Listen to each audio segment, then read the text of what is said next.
नमस्कार, उत्तराखंड की खबरों में आपका स्वागत है। मैं हूं आपके साथ आकाश। अब देखते हैं खबरें विस्तार से। रुड़की के गुरुकुल नारसन में इंसानियत शर्मसार होने का मामला सामने आया है। दरअसल गुरुकुल नारसन में हाईवे के किनारे एक गरीब परिवार रहता है। परिवार की गर्भवती महिला ने सड़क पर ही एक बच्ची को जन्म दिया है। वहीं परिवार के मुखिया राजेश ने बताया कि उसकी पत्नी गर्भवती थी, जिसकी डिलीवरी होनी थी। महज अस्पताल से 100 कदम दूरी पर ही गर्भवती महिला ने सड़क पर एक बच्ची को जन्म दे दिया।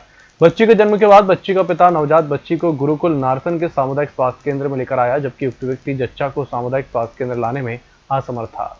वाली पेट से थी, नारसन अस्पताल में रहते हैं, गुरुकुल नारसन में। वहाँ पर अस्पताल में गए, उन्होंने कोई गौर नहीं किया। 3-4 बार गई कि अभी आना, कल आना, और जब जाते थे तो शाम को बोलते थे कि अस्पताल बंद रहता है। अभी उसकी डिलीवरी सड़क पे हो गई है, उसका खून इतना भी सड़क पे पड़ा है, अभी हमने साफ नहीं किया है। अस्पताल में भर्ती क्यों नहीं करा? अस्पताल में भर्ती करते नहीं है। गार्ड से पूछा हमने, गार्ड के द्वारा अस्पताल बंद हो जाता है। बाबा रात को 12 बजे क्यों लेके आए तुम इसको? तो हमने बोल दिया उनको कि हम अभी एसपी को फ़ोन लगाते हैं। तो बोला बाबा रुक जाओ, हम बुलाते हैं। तो लेडीज़ को बुलाने गया, लेडी डॉक्टर नहीं आया, एक जेंट्स डॉक्टर आया कि बाबा अब तो सुबह आना लेके, अभी डॉक्टर कोई नहीं है। इसे हॉस्पिटल लेकर के गए थे, वहाँ से क्या नाम इसकी कोई पैरवाई नहीं हुई, ना कोई डॉक्टर था ना कोई मैडम थी। अस्पताल बंद हुआ था। अब यहाँ पे आई, हम जैसे मोहल्ले के सब खट्टे हुए और खट्टे हो करके हमने ही यहाँ डिलीवरी करी। आवन नोल भी हमने काटी, बच्चा भी हमने ठीक मतलब इस तरीके से करा। कहाँ हुई डिलीवरी? सड़क पर हुई, यहाँ पे हुई सड़क पर। अस्पताल गए थे। अस्पताल में कोई नहीं था। जो कोई मिला भी गार्ड तो उन्होंने कहा अस्पताल बंद हो रहा। अब बेचारे गरीब आदमी, हमने मोहल्ले वालों ने यहाँ से इसकी डिलीवरी करी। देखिए, मेरे संज्ञान में जो बात आई है तो मुझे ये पता चला है कि कल रात में 12 साढ़े 12 बजे कोई व्यक्ति बाहर से आया और वो एक छोटी बच्ची को लेके आया था जिसकी डिलीवरी हुई थी। तो उसने ये कहा कि उसको दिखा रहा है। तो यहाँ पे गार्ड के द्वारा ये कहा गया कि रात में यहाँ पे कोई ड्यूटी पे नहीं रहता है, जैसा उसने मुझे बताया। अब मेरी ये संज्ञान में बात अभी आई है, मैं इसकी जाँच कर रहा हूँ और जाँच करने के उपरांत जो भी दोषी पाया जाएगा उसके खिलाफ जो है कड़ी कार्रवाई की जाएगी। अभी अब उसके लिए हम जो है अपनी 108 एम्बुलेंस भेज के उसको मरीज़ को यहाँ शिफ्ट कराएंगे हॉस्पिटल में, और हमारे यहाँ महिला चिकित्सा अधिकारी है वो उसको देखेंगी, क्योंकि प्राथमिकता हमारी ये है कि कम से कम मरीज़ का उपचार हो। और ये जो जांच है चाहे जो कार्रवाई वो तो बाद में भी हो सकती है, लेकिन पहले हमको मरीज़ को देखना है। आबकारी मंत्री यशपाल आर्य ने आज विधानसभा में आबकारी विभाग से संबंधित विभागीय अधिकारियों के साथ विधानसभा कक्ष में बैठक की समीक्षा की। बैठक में अवैध शराब की रोकथाम के लिए प्रवर्तन दल और छापेमारी में वृद्धि करने का निर्देश दिया गया। 2021-22 का जो हमारा राजस्व लक्ष्य निर्धारित था, उसके सापेक्ष 114% हमने बढ़ोतरी की है।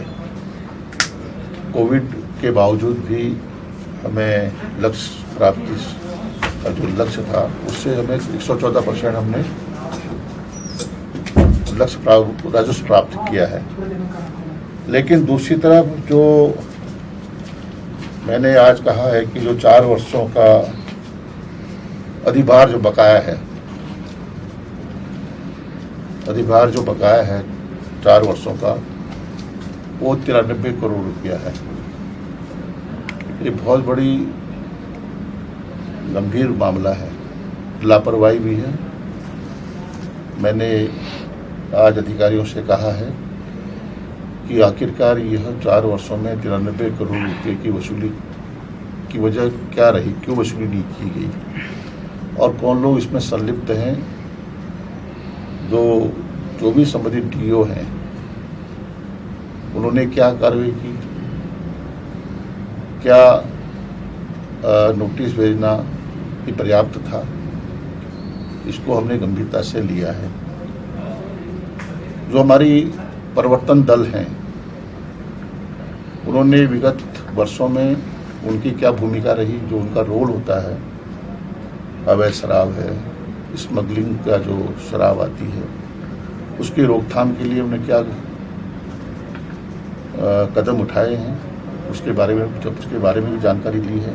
उत्तराखंड भाजपा के सभी 7 मोर्चों के प्रदेश पदाधिकारियों की महत्वपूर्ण बैठक बीजेपी प्रदेश कार्यालय में हुई।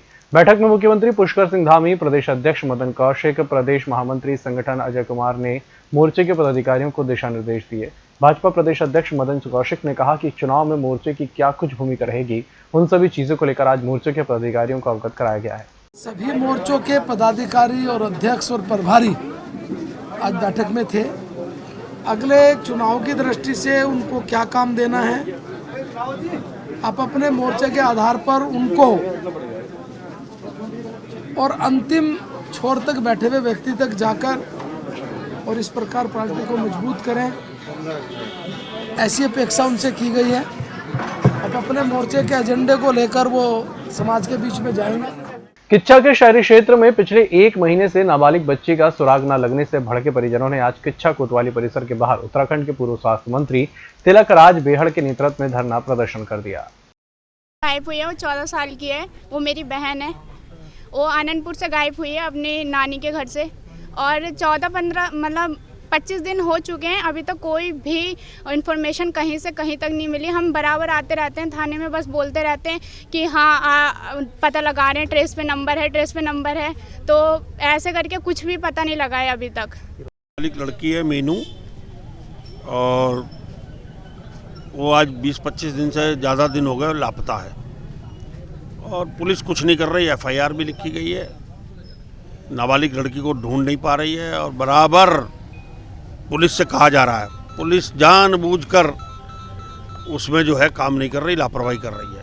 तो आज उस लापरवाही के विरोध में सांकेतिक रूप से धरने पे बैठा हूँ, और अगर अगले 4-5 दिन में लड़की बरामद नहीं की इन्होंने, तो कोतवाली का घेराव किया जाएगा जमकर, और सारी ताकत लगाई जाएगी और कोतवाली घेराव होगा, और अगर कोई अप्रिय घटना होगी तो उसके लिए यहाँ का कोतवाल सीओ जिम्मेदार होंगे।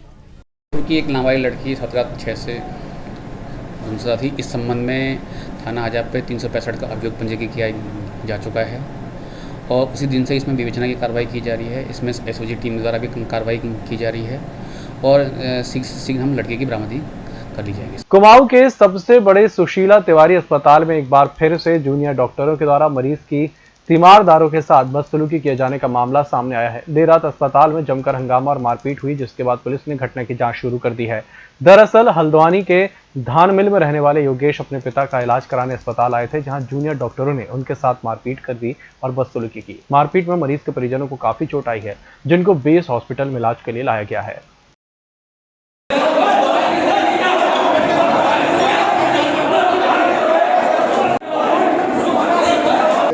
चैन का टुकड़ा अंदर टूटा हुआ है, मैं उसको ढूंढ लूं, और मेरा एक घड़ी का नग टूटा है, मैं उसको ढूंढ क्योंकि मेडिकल कॉलेज से सूचना आई थी कि कुछ लोग इमरजेंसी में आए हैं और हंगामा कर रहे हैं। इस सूचना पे चौकी इंचार्ज मेडिकल चौक के यहाँ पे आए, और उन्होंने जो वहाँ पे हंगामा कर रहे थे उनको अलग किया। उसके बाद जो हंगामा करने वाले पक्ष से काफ़ी लोग इकट्ठा हो गए मेडिकल कॉलेज के बाहर। उनका ये आरोप था कि डॉक्टरों के द्वारा उनके साथ अभद्रता की गई, उनका कोई पेशेंट वहाँ पे था, और उस कारण से भी डॉक्टरों का ये कहना है कि इन लोगों ने बाहर से आकर हमारे साथ अभद्रता की है।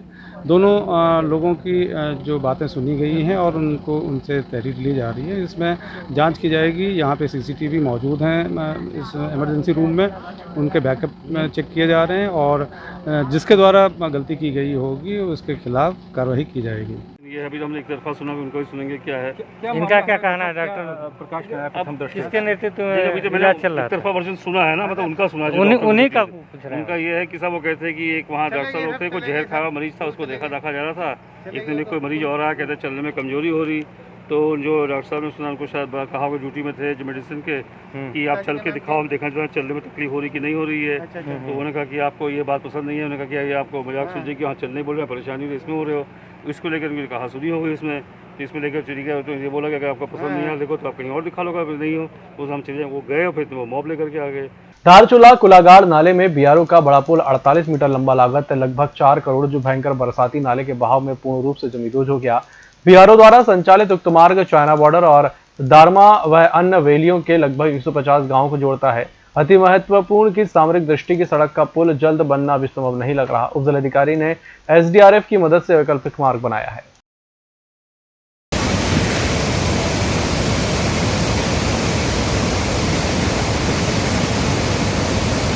वन मंत्री हरक सिंह रावत के पूर्व प्रेस सचिव और कोविड प्रतिनिधि बेस हॉस्पिटल कोटद्वार सुधीर बहुगुणा ने कैबिनेट मंत्री हरक सिंह रावत के खिलाफ मोर्चा खोल दिया है।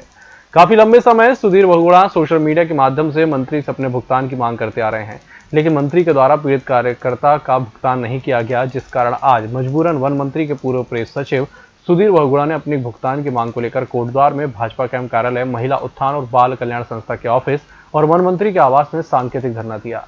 दरअसल धरना प्रदर्शन का उद्देश्य कुछ खास नहीं है, कुछ यही है कि मैं पिछले लगभग 4.5 सालों से जब से मंत्री जी यहाँ पर आए हैं, तो काफ़ी कार्यक्रमों में मैंने मंत्री जी द्वारा मुझे कहा गया कि ये कार्यक्रम कर दो, वो कार्यक्रम कर दो।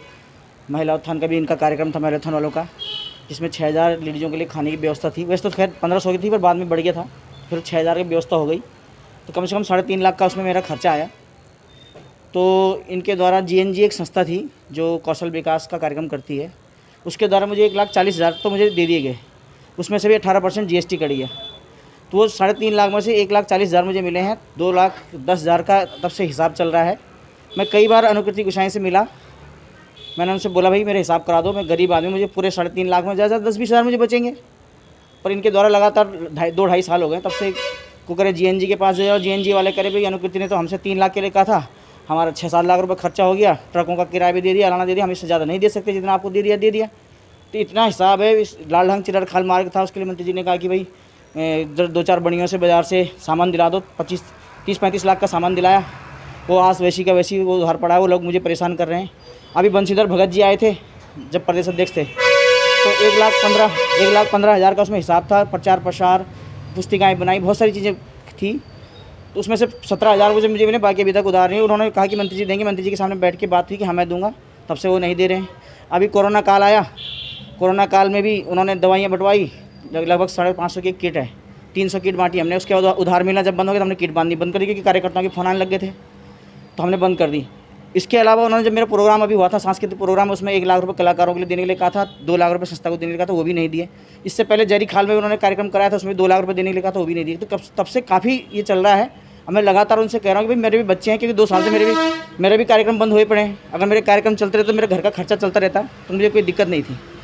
सब कुछ बंद है। इधर मेरा होर्डिंग प्रचार का था, वो भी बंद है। चारों तरफ से काम बंद है। मैं बिल्कुल आज ऐसी स्थिति में आ गई है कि तो मेरे या तो मैं धरने पर बैठूंगा तो भीख मांगूंगा। तो मैंने कहा ऐसा धरना बैठना सही है, कम से कम एक अवेयरनेस तो जाएगी सबके पास कि इस प्रकार से अंधा भक्तों के काम मत करो।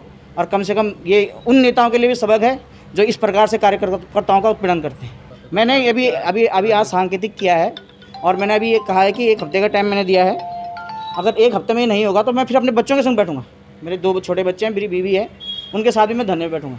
इस बुलेटिन में फिलहाल इतना ही। इसी के साथ मुझे दीजिए इजाजत। नमस्कार।